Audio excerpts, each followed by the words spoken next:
All right, so talking about riding from top position and attacking this arm. A lot of times we're wanting to be on the inside, and guys who post up on their hand and more like wrestling style escapes will give us a lot of easy access here, and then we can play around with the arm. Jiu-jitsu guys a lot more often will collapse down and close this space. So we're not gonna have as much easy access inside the arm, and instead we're gonna have to work over top. So what does that over top look like? It can be a lot of different things. If his arm was extended, in wrestling we would chop at the elbow, try to collapse it to his belly button, and then bring him over the top, which is still great. If he's put his own arm in, then I don't need to move it, I just chop and lean. And then I can get a good tilt and access to the hips.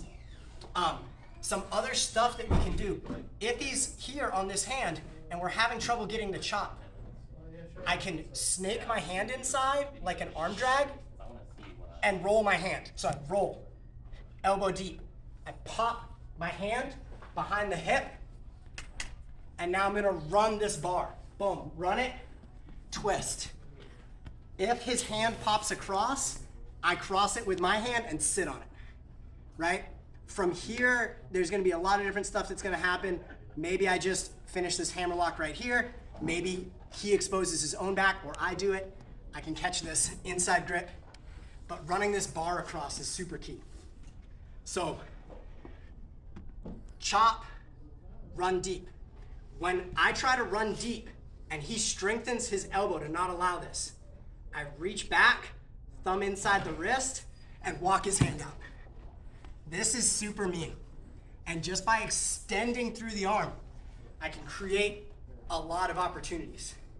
So this is something I've been adding a lot into the mix, is I chop, but I can't get his arm in. So I reach, and as I turn in, he folds his elbow out. Now I catch the wrist and extend. And then I drive him out on this hand.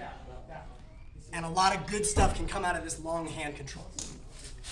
Especially in MMA gloves, it's great to grip thumb inside the glove, like inside the wrist grip. In grappling, sometimes I'll like grab their thumb and pull their thumb. Guys really don't like that. So last thing, and this is just super brutal, right? And this is more of like a freestyle wrestling look.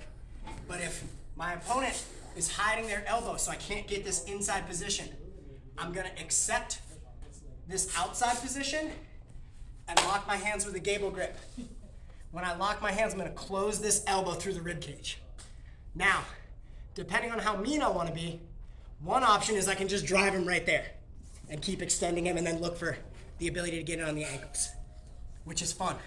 But if I really wanna be a chaos agent in life, now I've got a two-way go on this overwrap. So I'm gonna switch knees and roll him through. Notice he finished on his hips. Or I'm gonna jump across to the other side. So I'm here, I'm locked in.